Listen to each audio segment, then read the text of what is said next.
Hi, this is Jeanette Weurman. This presentation was originally going to be heard on the 21st of March 2020 at a day organised by Cambridge Consciousness Forum in the Friends Meeting House in Cambridge. But of course, because of the coronavirus, we couldn't go ahead with that. On that day, we were also going to hear a presentation on her shamanic journey by Joanna McHugh. I very much hope that we'll have a chance to hear that presentation at a future time. The intention on the day was to share in small groups, to share our thoughts, feelings and experiences. And sadly, of course, we can't do that either. But if you would like to, you're very welcome to use these slides as a starter for discussion and sharing with your friends and family.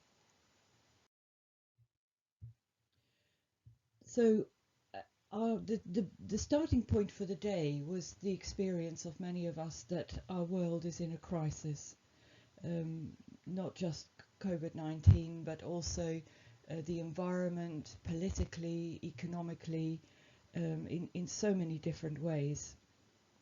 And many of us are asking questions like, how can I make sense of what's happening? Is there a meaning in it? Where do I fit in? Can I make a difference to any outcome? And how can I protect myself and those I love? So I will give one particular way of answering those questions, which I have found very helpful, but it's only one way of looking at it, and it's up for discussion. Jane Goodall, who in a foreword to a book by Laszlo, wrote, "There has been a loss of wisdom, a disconnect between the clever brain and the loving heart." So if that's true, what does it mean? How can we fix it? We will look at Carl Jung, who writes about the collective unconscious, archetypes and the process of individuation, and I'll explain in a minute what that means. Ervin Laszlo, who studied quantum physics and found that they describe an underlying dimension of being which informs the evolution of matter and consciousness. And that seems to support the idea of the collective unconscious and individuation as described by Jung. I think that this part of the presentation is probably the most difficult to follow, and I would say don't worry if you don't get all the detail of it. Just let it wash over you, and see if any of it resonates with your own experience. I don't understand quantum physics either, but I found it does support, it seems to support what the other people are saying, which is why I put it in. Stan Grof writes about non-ordinary states of consciousness, and he found that these can open us up to deep levels of our own being and the collective being, and entering them can accelerate the process of individuation and personal growth. Maria Papaspyrou writes about that same process, but she focuses more on the feminine part of our nature and the archetypal feminine, which Western culture has devalued and pushed into the unconscious. All of these authors suggest that we need to connect with our depth and listen to its wisdom. We have to connect with those parts of ourselves that we have repressed and own them to bring balance and wisdom to how we live. And we have to revalue the feminine side of our nature. Realizing that we're connected and part of nature and of our environment can give a sense of belonging, meaning and purpose, but our everyday consciousness resists connecting with those inner depths.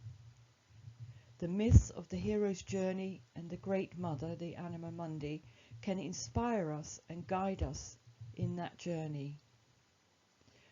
I wonder if maybe those myths are losing their power for us and a new myth is emerging, but I'll say more about that later. So we'll start with Carl Jung, who writes about the collective unconscious, archetypes, the persona and individuation. as you know, there are parts of our psyche that we are aware of and parts that we're not. And the part that we're not aware of is called the unconscious. Our individual psyches are embedded in what Jung calls the collective unconscious. So that's the part of the unconscious that all of humanity has in common. William James puts it as this: we are like islands in the sea, separate on the surface, but connected in the deep. And then Jung also writes about the shadow. So everything we're not aware of, whether we think it's a good thing or a bad thing, lies in our shadow. And the shadow includes a collective dimension as well as a personal one. So the personal part of the shadow refers to our personal feelings and experiences that we can't face, or parts of our personality we don't like and can't see are a part of us. The archetypes are primal, universal, pre-given structures in our psyche. They predispose us to experiencing ourselves and the world in certain ways. So they're like blueprints of experiencing. They play out in individuals regardless of culture and gender, and also through humanity as a whole.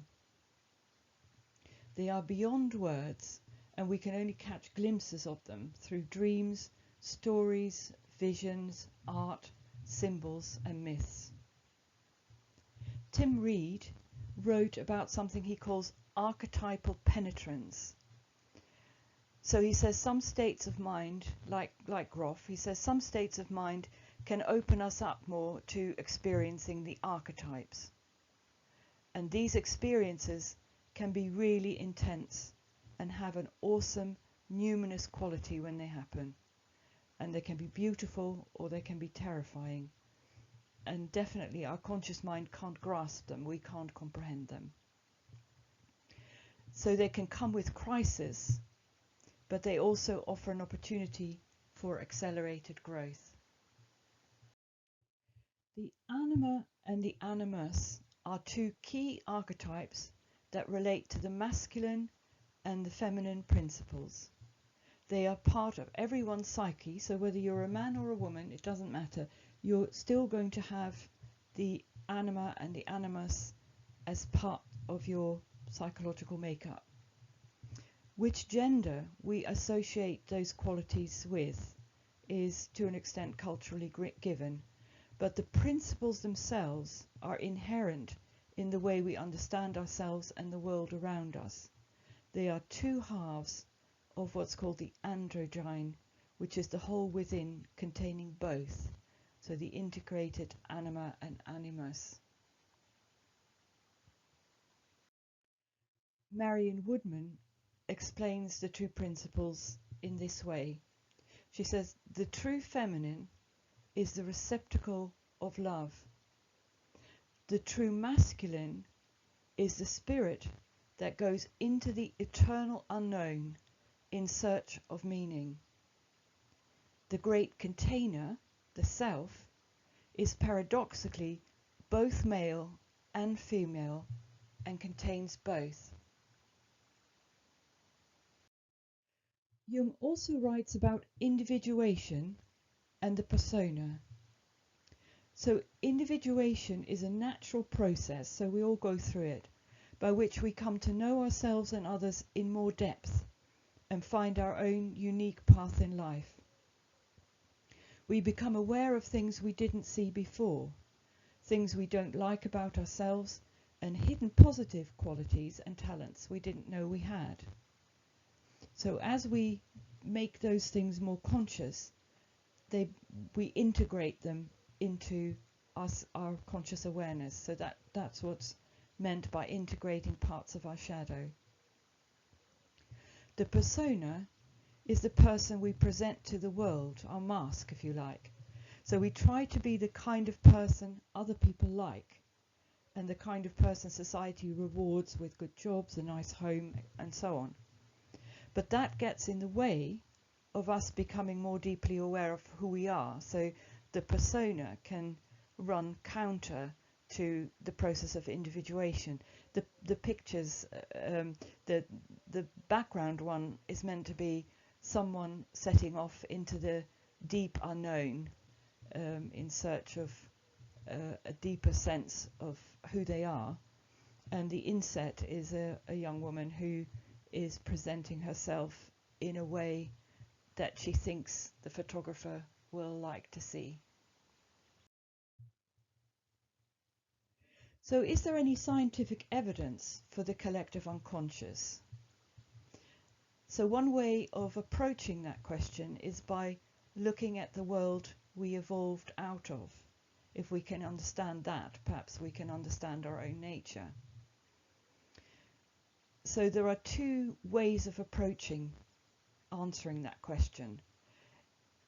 Is the world a collection of separate bits of matter moving according to mechanistic laws, or is it a whole system where all things are connected in ways that go beyond the previously known bounds of space and time?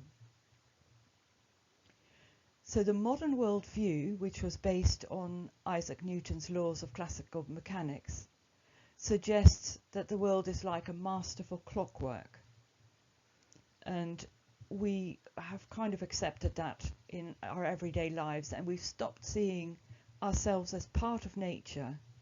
Nature became something external to us, something dead, which we could exploit. Now there is a new science which seems to confirm the view that we're all connected. So quantum physicists describe a reality that resonates with Jung's collective unconscious. They talk about space, the quantum vacuum, as not being empty and passive at all. It's filled with forces, waves, and vibrations. So they say space vibrates. And what we call matter, things, including human beings, our bodies, are clusters of vibrations of space. So when we talk about matter, that is just how vibrations appear to us. And what they say is these vibrations are not random. They are coherent and informed by a deep dimension of cosmos beyond time and space. David Bohm, a physicist, says everything is part of one undivided dynamic whole, which is in a state of constant process or becoming. And Albert Einstein talks about quantum entanglement or spooky action at a distance. So what that means is that particles that were together, perhaps they were generated together, can remain connected in a way that the physical properties of one will continue to affect the other, even if they are miles apart. So what that says is that they are somehow connected in a way that can't be explained through the previous mechanistic laws of physics as we held them. The little yellow greeny bits in the photo or in the picture are actually the first photo that was made of quantum entanglement. So a conclusion that a number of people have come to is that consciousness is the ground of all existence. Max Planck, a physicist straddling the last 2 centuries, says that intelligence is the matrix of all matter. James Jeans, an astrophysicist, says the world is more like a big thought than a big rock. Erwin Schrödinger, which you've probably heard of, says that the overall number of minds is just one. In truth, there is only one mind. Consciousness does not exist in the plural. So that's a really strong statement. There is only one mind. Your mind and my mind are one mind. So the world, seen as intelligent, informed vibration, resonates with the wisdom of the great spiritual traditions. They've been saying this forever. So Bede Griffiths, who was a Benedictine monk and very interested in Hinduism, speaks of the pure light of intuition in which the soul knows itself in its eternal ground, the source of its being. The soul discovers that it is itself but the reflection of a light which shines forever, a light which is ever the same, pure, transparent, penetrating the whole creation, remaining ever in itself, tranquil and unchanged. So Ervin Laszlo, a physicist and systems theorist, pulls all of this together. He says we need to change how we see the world. We have to move away from the materialist view to that presented by the new science. He calls the vibrating universal subquantum field these new scientists describe the Akashic field. And that's also been referred to as the grand universal field, the 0 point field, the universal quantum field, and the implicate order. This fundamental energy and information carrying field is said to inform all physical and non-physical forms. And they say mind is the most fundamental thing. It can't be derived from matter, and it can't be reduced to anything more basic than itself. So it's the thing that underpins everything else. So what about thoughts? If consciousness doesn't depend on matter, what does that say about the brain? So typically when I think, it feels like that thought emerges out of my head somehow. So traditionally we think of thoughts as being produced in the brain. But there is another way of looking at that, which is that our brain does not produce the consciousness, but it somehow manifests or displays it. So you can think a bit like when we watch television, you don't think that the program that you're watching is being produced in the television, but you know that somehow that television pulls certain radio waves out of the hundreds of radio waves around it and shows those radio waves, converts them into the picture on your screen. And so maybe the brain works a bit like that, that it somehow selects certain information, certain thoughts from a wider field of consciousness. So those well up in the brain or are manifested by the brain, but they don't originate in the brain. And what people also have found is that we can be aware of far more than we usually think we can. So you've probably heard of near-death experiences where people come very close to death. Dr. Peter Fenwick spoke about that at our last meeting. People come very close to death or have been deemed to have died, and they come back with memories of going down, leaving their body, going down a tunnel, going to the light, maybe meeting people that have previously died, coming to a boundary or some kind of border, and they know that if they go across that line, then they can't come back. And sometimes they are given a choice about whether they want to come back, or they're told that actually it isn't their time yet and they have to go back because there's something they haven't done or whatever. So that's a near-death experience.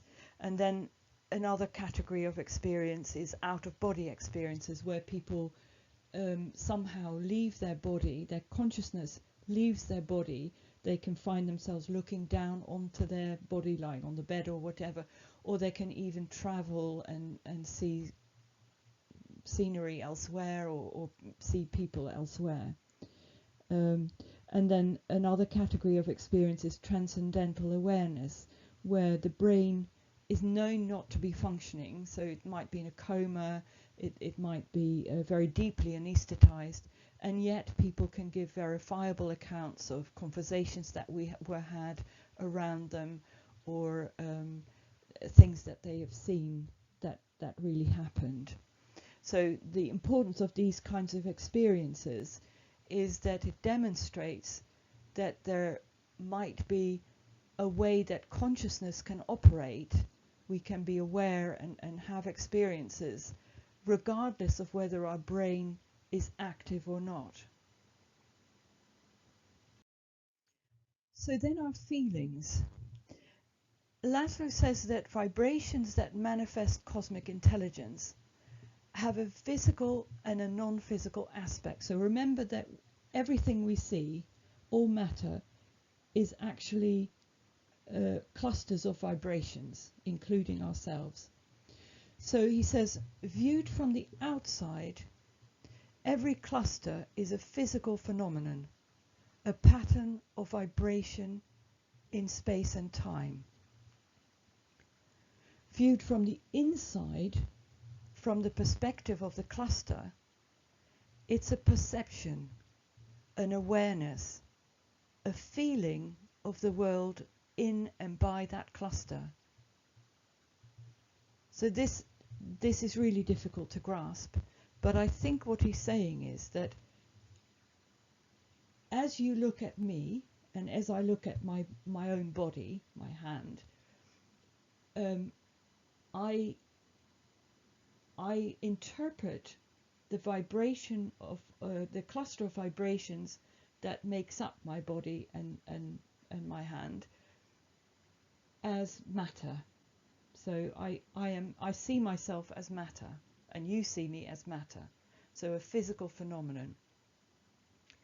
But if I tune inside, what makes up my experience is more a perception, an awareness, a feeling of the world and of myself.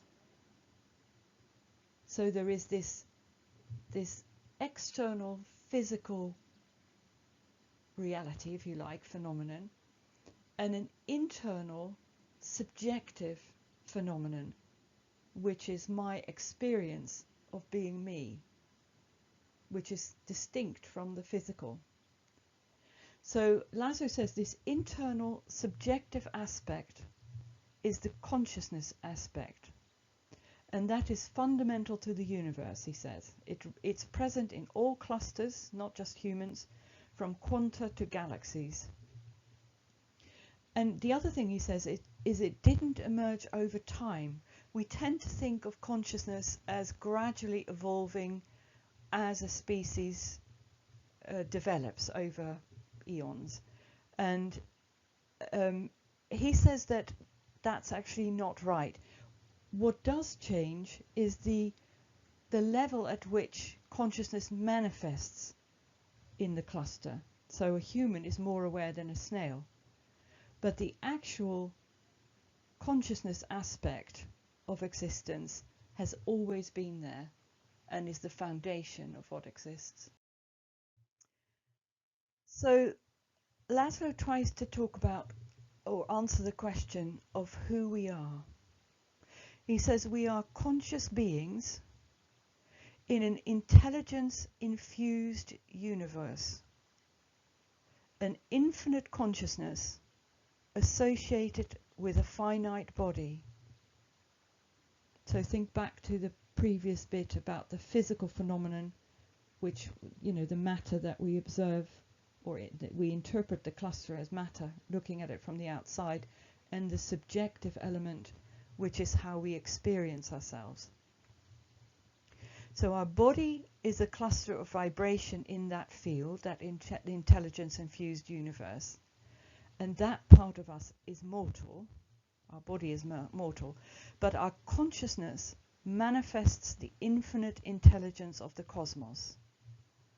So that part of us is immortal. After our body dies, our consciousness can reassociate with other physical vibration clusters. That's bodies to you and me. So that's the process of reincarnation. So through us, the beyond space-time intelligence of the cosmos enters the space-time domain of the universe. And then finally, why is this going on? Why are we here? So Laszlo says the vibratory clusters that manifest consciousness are not random. They are not the product of chance. And Einstein agrees with that. He says a spirit is manifest in the laws of the universe. So we can see the purpose of evolution by looking at the direction it's going on. Evolution of systems shows a tendency towards greater coherence and increasing complexity. This is Laszlo. It relies more on cooperation than competition, and consciousness moves towards increasing awareness of oneness, awakening, and greater freedom of expression. So there's a move through everything, through evolution, towards greater coherence and complexity.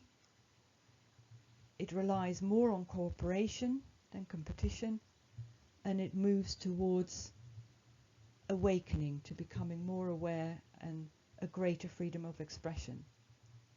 So he says our universe is informed and purposely evolving. This evolutionary movement itself is the purpose of existence. We are informed clusters of vibration in space and time, interacting and co-evolving with other clusters locally, here and now, and non-locally throughout the universe. So Stan Grof has done a lot of work around entering holotropic states of consciousness. Holotropic is a word that he made up. So holos in Greek means whole, and tropein means movement toward. So holotropic means movement towards wholeness. So Laszlo's view of evolution as a process of awakening to an awareness of hidden aspects of our nature at higher levels of integration seems to fit with Jung's idea of individuation, and that's a normal, natural process. But Grof found that by entering these non-ordinary states of consciousness, we can support it, we can help it along. These states carry meaning and information about ourselves and reality that is not available at other times. He studied what happens when people use LSD or other entheogens, or a breathing technique that is called holotropic breathwork. And what he says about those states, in fact, people have similar experiences when they dream, meditate, chant, use active imagination, and so on.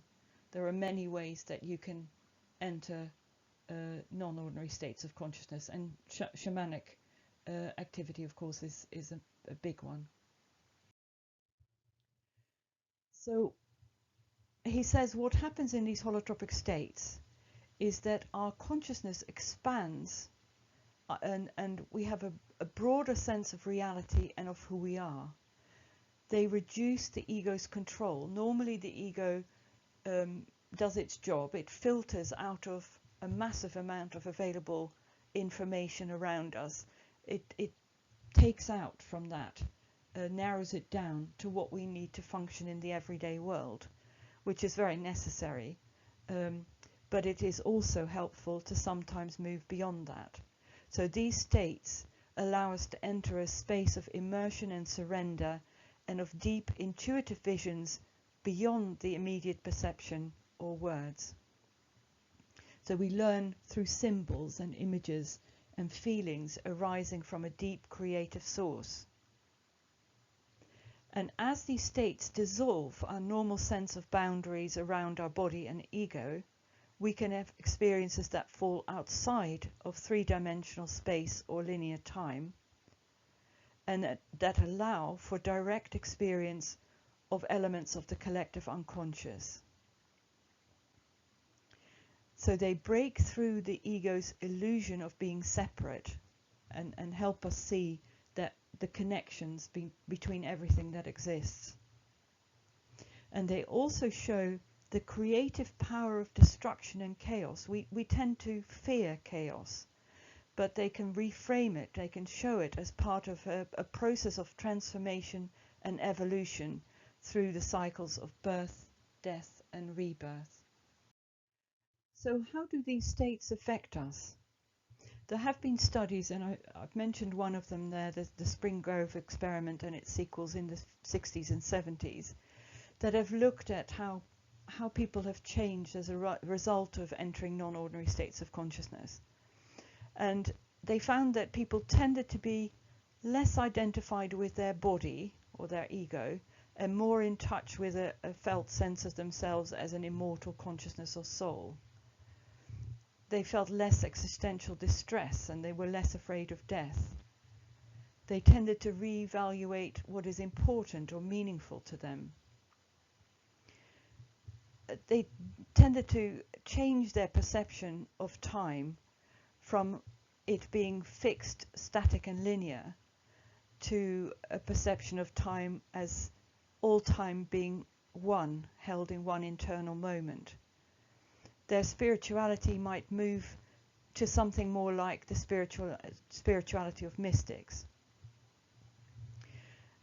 These states also help to, for the people that entered into them, to restore a sense of the sacred in nature for them, a sense of a deep connection between humanity, nature and spirit.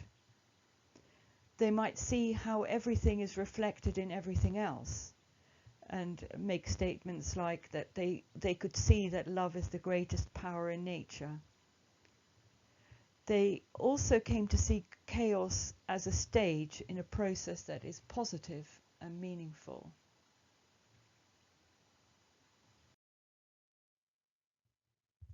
So one aspect of the shadow that can get in the way of us seeing ourselves more clearly is trauma, and Grof has done a lot of work with trauma, and holotropic breathwork can be very helpful in processing trauma. So besides personal trauma, we carry trauma from unresolved events in our collective history as well, which stays active in the collective unconscious. So to allow ourselves to become aware of trauma, we have to feel the pain and the rage that comes with it. And that's very hard to do, and of course we resist. And sometimes we project feelings that we have around that trauma out onto individuals or groups that remind us of the trauma. Even we might not even be aware of doing that, and that can trigger reactions of fear and aggression. So individually and collectively, we need to heal these deep wounds and face the feelings that come with them. And Grof found that the experience in non-ordinary states of consciousness helps us with support to fully connect with these hidden levels of trauma to heal them.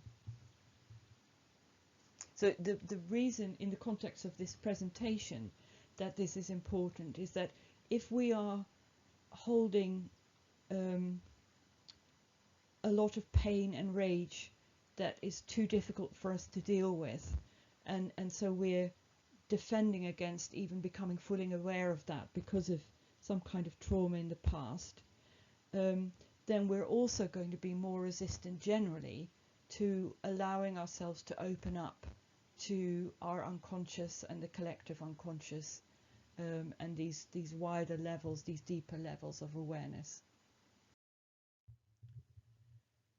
The other thing that can affect what we can see is the culture that we find ourselves in.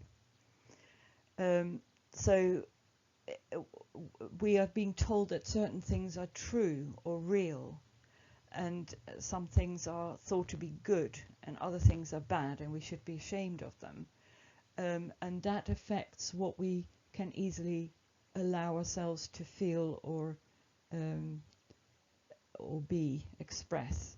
If you think about the persona we said about, we all try to present what our society wants us to be, and so that affects what we can then allow ourselves to own from our shadow. And of course, different cultures teach us differently. So what doesn't fit with the dominant culture gets buried in the unconscious. And our ego-driven Western culture tends to value qualities we associate with the masculine principle. So the feminine principle doesn't fit quite as well as the masculine. So that's values such as mind, cognition, the five senses, rationality, logic, order, linear thinking, objectivity, knowledge, science and facts, being focused and in control, and separateness. And these qualities fit with communication through language best. So it's not that these things are bad, it's just one way of approaching reality and communication and how we experience the world and how we interact with it. Maria Papaspyrou focuses on our need to reconnect with the feminine. So as we said, our culture devalues and wounds the feminine, and it denies her wisdom. The feminine encompasses qualities and processes such as intuition, wisdom, soul, the non-rational, cyclical and relational thinking, fluidity, playfulness, spontaneity, subjectivity and responsiveness. And these experiences are usually quite diffuse, and they can be hard to put into words, and maybe they're best communicated through myths, symbols and metaphor, such as emerge in dreams and art, meditation and so on. So Maria stresses that we need to reconnect with the feminine part of our nature, and it's not that one or the other is bad. We need a balance, an integration of the feminine and the masculine.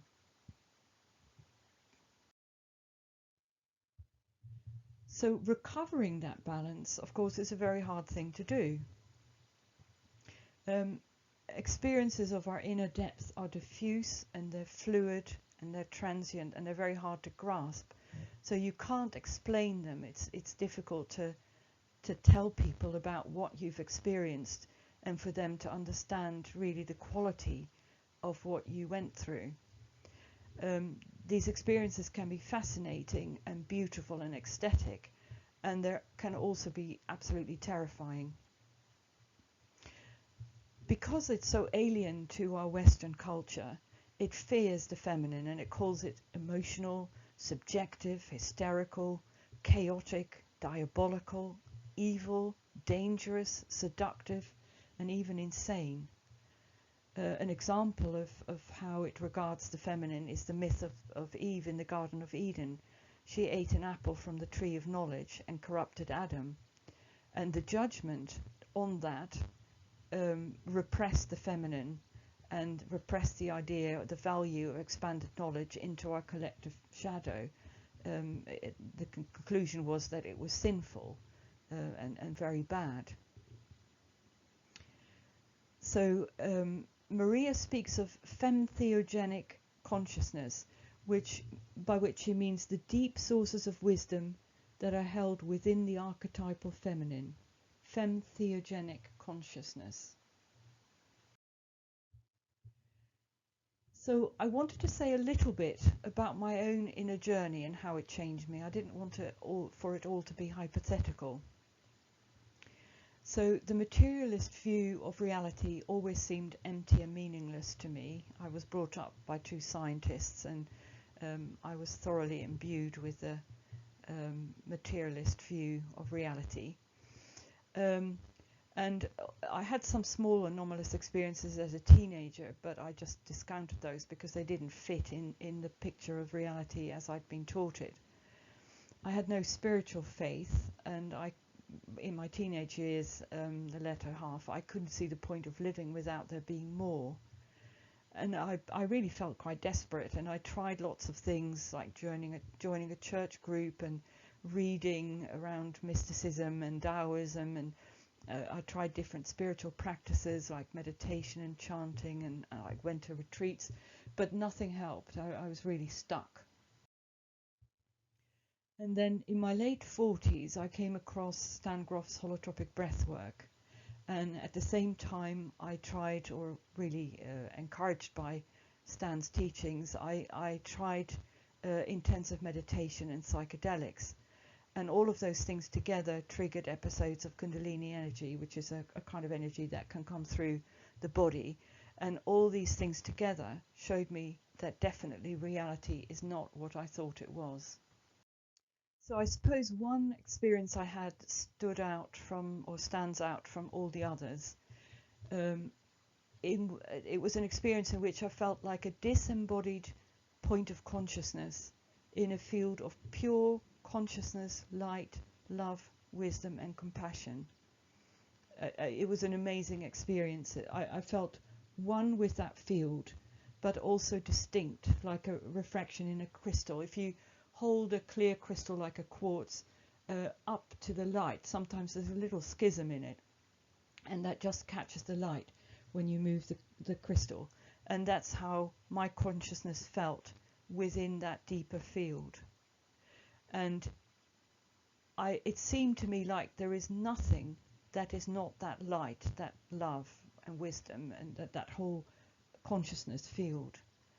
And we are all completely known and deeply loved, and that was a huge surprise to me. I had read about Taoism and so on, and I thought there was some ground of being, some potential for being that we would flow back into when we died. But this was different. This really gave me a sense that each one of us is unique and completely known and completely accepted and deeply loved. We're very precious.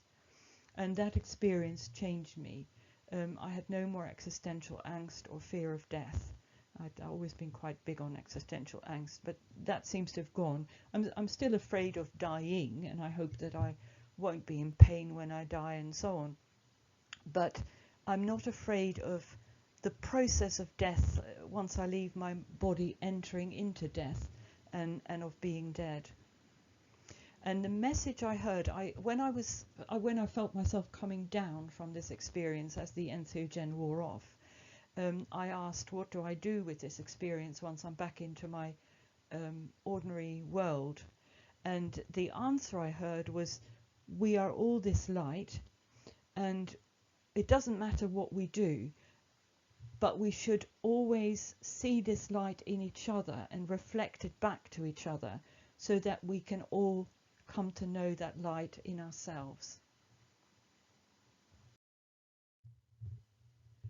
So our culture neglects this kind of fluid, intuitive, non-linear knowledge, what Maria has called femtheogenic knowledge. These processes can feel totally overwhelming, whether they're beautiful like the last one or whether they're more challenging.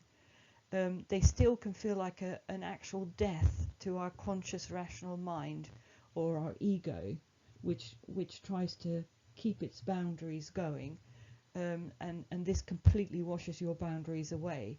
So because it's so frightening, we try to avoid these experiences, and we prefer to think of reality as concrete and hold on to that sense of permanence, safety and control. Kali, a Hindu goddess, is a kind of archetypal figure that represents the devourer and transformer, a symbol. She's a symbol of the need for destruction and chaos, for new possibilities in life to be created. So it's an impersonal thing. It's not concerned about with the ego's wish to survive, and it will completely wash away the ego's sense of control and boundaries, and you merge with something much bigger, and that can feel quite terrifying. So the challenge is whether we can tolerate such experiences, whether we can accept them as real and meaningful, even though we can't understand them through our reason. And always part of the experience will flow back into the unconscious, We can't hold on to it. Hopefully traces of it will remain in our everyday awareness and expand our sense of who we are in everyday life. I tend to think of it as waves of the sea washing onto the beach, and they flood the water, the sand, and they move it around, but then they flow back into the sea. And in the same way, we need to let these experiences grow, because the ego's boundaries will come back, they will reinstate themselves, but the ego is much too small to contain the infinite of archetypal energy, and it would destroy the ego. So we have to just let it all flow. We can't hold on to it, and we mustn't try to do so. So such experiences change us, how we experience and relate to the world. We become more empathic, compassionate and forgiving, more able to accept impermanence and lack of control, and more fluid, and more open to spontaneous, instinctual, authentic ways of living. So these authors have argued that the tendency of Western societies to be too target and too ego-driven has alienated us from ourselves and from others and from nature, and that has contributed to global crisis. At the same time, reconnecting to the feminine in our nature, to access the wisdom from our depths and restore the balance in how we live, is very challenging.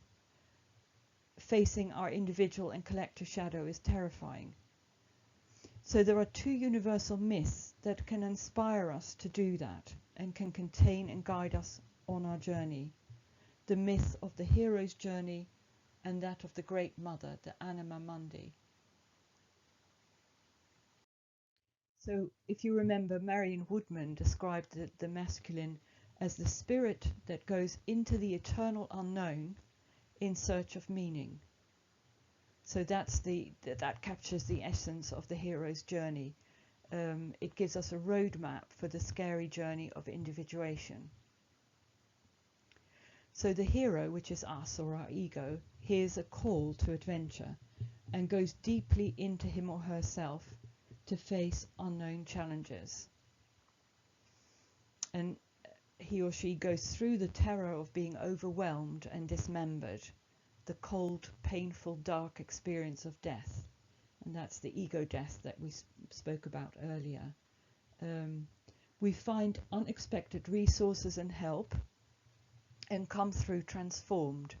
We are remembered, we're put back together in a slightly different, more expansive way. We repair what was broken and restore a balance that was lost.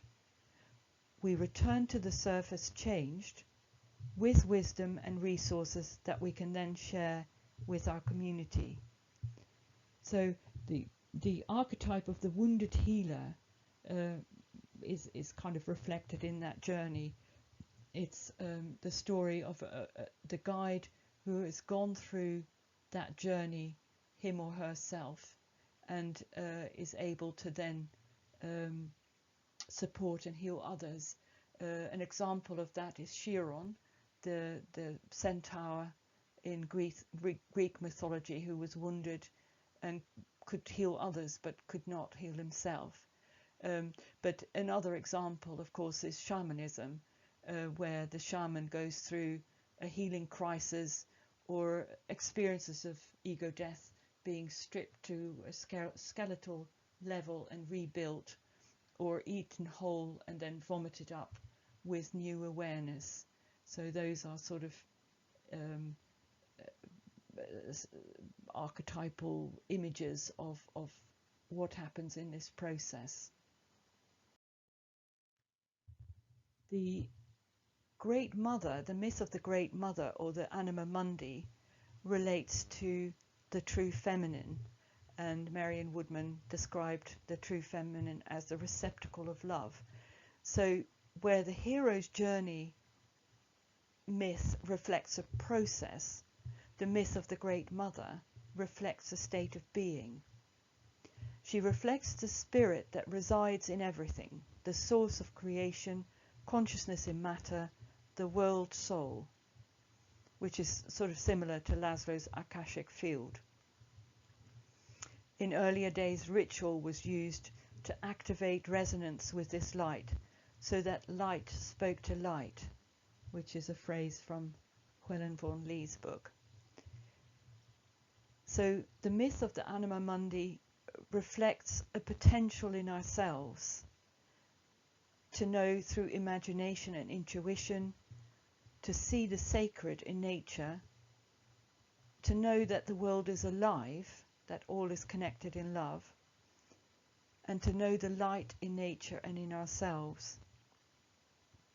We can use meditation, breathwork, entheogens, shamanism, etc. to activate this potential and bring us back in touch with an embodied wisdom. It's important to bring it back into, as much as we can, into a felt, conscious sense of ourselves in nature. The Great Mother calls on us as the hero in the previous myth, to evolve our consciousness beyond the limitations of our ego to a deep awareness of soul. And so I think actually these two myths are very interconnected, because the call to the hero in the hero's myth, hero's journey, is to enter into the state of being of the Great Mother, get the wisdom that's required for the current time, and bring it back into everyday reality to be able to live it and apply it. So the Jungian James Hollis suggests that how meaningful particular myths feel to us can change depending on the time or the culture that we are in. So it's relative. The power of myth is relative to our culture and time. As long as a myth resonates with the way we see our place in the universe, it is charged with energy from the transpersonal realm. But when people and cultures move on, symbols and images can lose their numinosity, their vitality, their sense of meaning for us. And then we enter a period of anxiety, and we cling to empty symbols that don't do it for us anymore, like maybe we're doing with consumerism at the moment. And then eventually new myths will emerge with new meanings. So the question is, are we losing touch with the myth of the hero's journey, like maybe we had already to a large extent with that of the Great Mother? I mean, this is for Western society. I think other parts of the world, people are much closer to nature and more still in touch with the myth of the Anima Mundi. And is there a new collective guiding myth emerging which teaches a more kind of unbridled narcissistic individualism and survival of the fittest by whatever means? I guess I've worried about that in the context of political developments as we've seen them over the last few years. Having said that, I'm really encouraged to see how COVID-19 has spurred the development of spontaneous community groups and volunteer initiatives to help the weaker people or the people that are in need of more support in our society. So that's really encouraging. So let's hope I'm wrong. So initially we were going to break up in small groups for sharing and discussion after this presentation and Joanna's presentation about her shamanic journey. But of course we can't do that now. So if you want to use these questions that are sort of prompts for the discussion with friends or with family, then please feel free. We thought of asking people whether any of this resonates with their experience. How do you feel about the future? Do you feel your life is meaningful? And if you do find meaning, where do you find that? What gives life meaning to you? Do you think our culture has become unbalanced? Do you think there's any value in using intuition and engaging with the unconscious in some way? And is there a wisdom to be found in the unconscious that complements cognitive, logical, linear understanding? Do you feel there is an underlying connection that we can sense and tune into? And does talking about these two big myths, the hero's journey and the anima mundi, resonate with you? Do you recognize that in your or other people's lives? And do you feel that if they are active, do you feel they are losing their guiding power and a new myth is emerging? And finally, and maybe most importantly, do you feel you are an agent in your life and in the life of those around you? Do you feel you can make a difference to the outcome of what feels like enormous forces acting on all of us? Yeah, very important to feel that you have some agency. So these are some books. This is the end of the presentation, really. So these are just some books that I have found helpful and interesting, and I just wanted to share with you. I have to admit to the first one, not having read it yet, because it's only just come out. I got it a few days ago, so I haven't read it yet. But it is by Ervin Laszlo, about how we can connect to that Akashic field. So I'm sure I'm going to really enjoy reading that.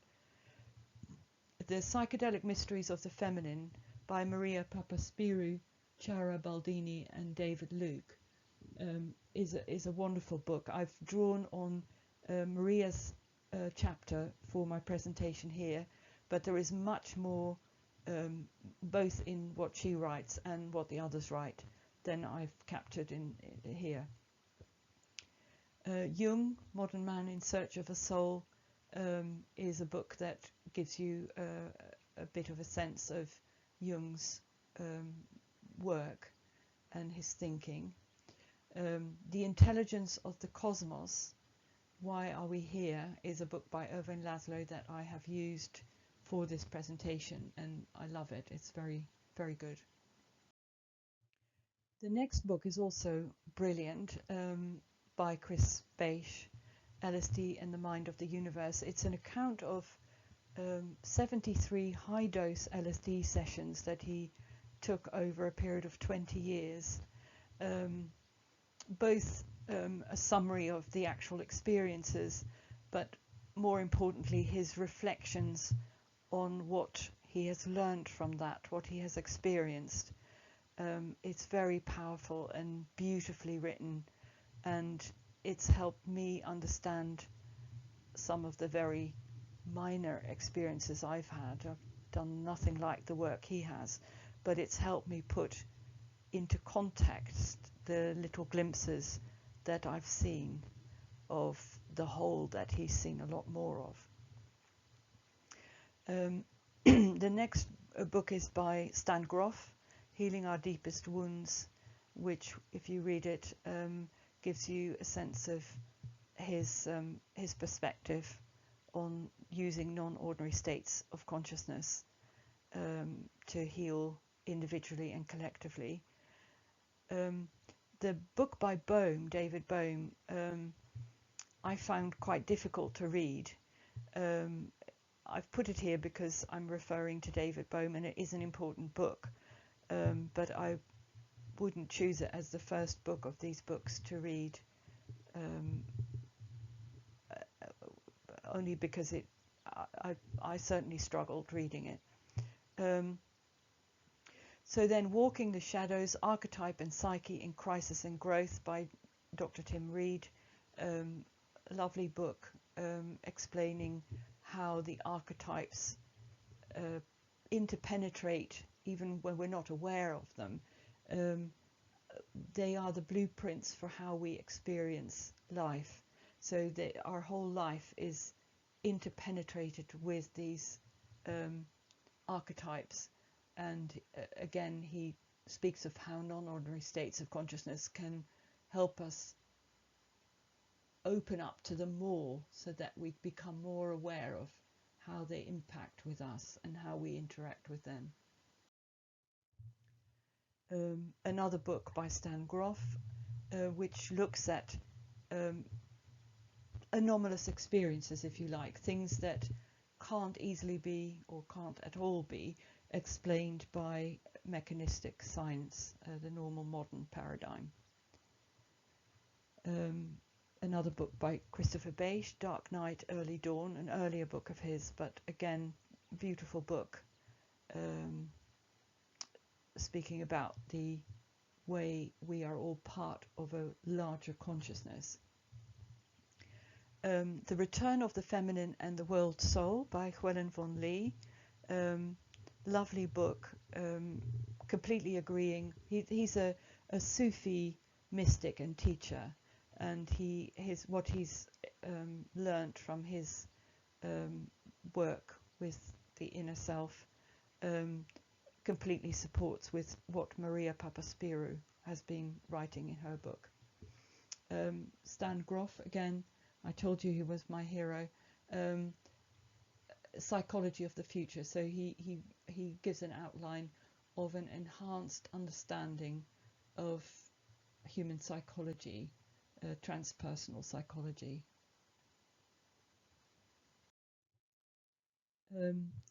Just so that you have the picture of the book by Vida Griffiths, The Marriage of East and West. Beautiful descriptions of the Akashic field. He doesn't call it that. He's into Hinduism, and it sort of links with Brahman, but a beautiful book. Marion Woodman's book, Addiction to Perfection, where I got the quotes from. Again, lovely book. Rupert Sheldrake, I haven't mentioned. I wanted to put this book in. I haven't read it, but I've ordered it. He writes about something called morphic fields. And as I understand it, the morphic fields are a kind of memory, inherited memory, that runs through the species. So I will be carrying the inherited memory of all humanity inside me. I'm connected with that.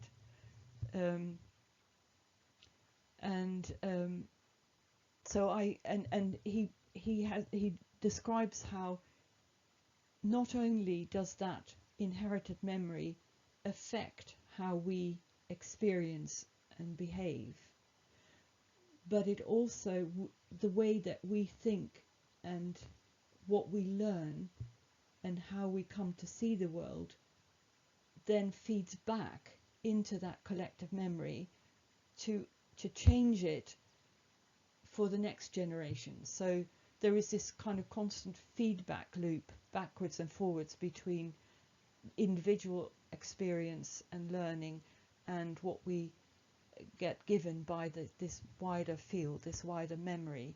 And I thought that fitted in with myth. So, you know, the idea that as long as the myth is meaningful to all of us, there is an energy in it.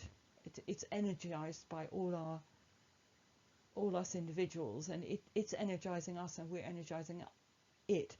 But when our way of perceiving the world, perhaps through a political development like capitalism, but you know that the way we perceive the world, if collectively we change that, then that myth becomes less meaningful, and another myth might become energized and infused with all our focus on a particular way of being and understanding the world. So I thought it might fit in with this idea of James Hollis, that myths can come and go in terms of how relevant they are at a particular time in history for a particular group of people or individual. The the next book, The Art of Dying, Dr. Peter Fenwick spoke at our last day, and he and his wife did a lot of research and wrote books on near-death experiences and experiences around the time of death.